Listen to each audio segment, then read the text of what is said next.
what would the Trump people say about all this bad stuff in the bill.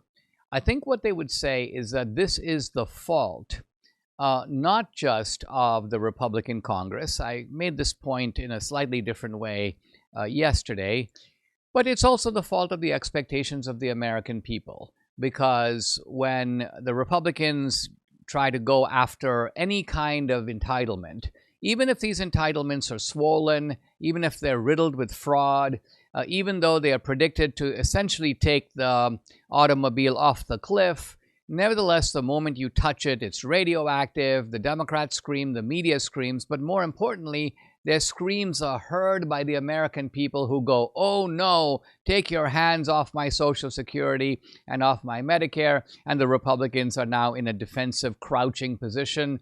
And Trump doesn't want to be in that position. So his point is going to be, listen, unfortunately, we are in a situation where the people themselves, including Republican voters, are not ready, do not have the appetite to see the kind of cuts that are not only helpful, but necessary, I would say essential. And so what do? And the Trump answer is, well, let's do an end run around this. And that means let's look at 6 different ways in which we can generate revenue and try to make up for the deficiencies of this bill. So let's try, by and large, to ignite the engine of economic growth. How do we do that? First of all, we get a lot of foreign entities and companies to invest a lot in America. Then we get rich people from all over the world to buy their, quote, gold card and bring money into America.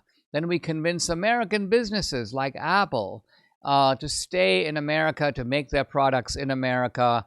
Then we offer tax incentives, which is the next big idea of Trump. It was tried in 2017. It worked. The idea is going to be to push that even further, to collect money from tariff revenues, which are revenues coming from people and entities abroad. So you put all of this together, and a final point, which I don't want to miss, is there are all these new technologies on the horizon. They fall into 2 big categories. The first one is artificial intelligence, and the second is robotics. So think of robotics as having mechanized objects doing pretty much all the tasks that we humans are accustomed to doing. And one way to do that is to have life-size robots. This is Elon Musk's big idea, and that is to have humanoid robots, because humanoid robots are, well, human-sized, and we can direct them to do things that humans do, kind of in the human way, but without human flaws. So imagine a humanized robot, for example, doing surgery. It's not going to have the problem of the shaking hand that you sometimes worry about in the case of a surgeon or a doctor. The humanized robot avoids those kinds of human defects. And the other area, which I think is just as big, maybe even bigger, artificial intelligence, which is essentially now the ability to draw on the vast storehouse of human knowledge contained in software, contained online, contained in the internet, to be able to pull that knowledge, but not just pull that knowledge, but organize it, apply it, make sense of it, come up even with new projects, new ideas. And this is all the, quote, brain work that human beings have been doing for decades, if not centuries. And now it turns out that we can make machines that do it. This doesn't mean that the machines become, quote, intelligent. Machines are inanimate. They're not by themselves intelligent, but they do intelligent tasks that we program them to do. And they have the ability not only to synthesize vast amounts of information, not only to do calculations that human beings can't do, but also to, in some ways, generate originality, or at least to come up with new hypotheses, new projects. So I think the Trump expectation or program is to tap into all these different sources to compensate for the debt.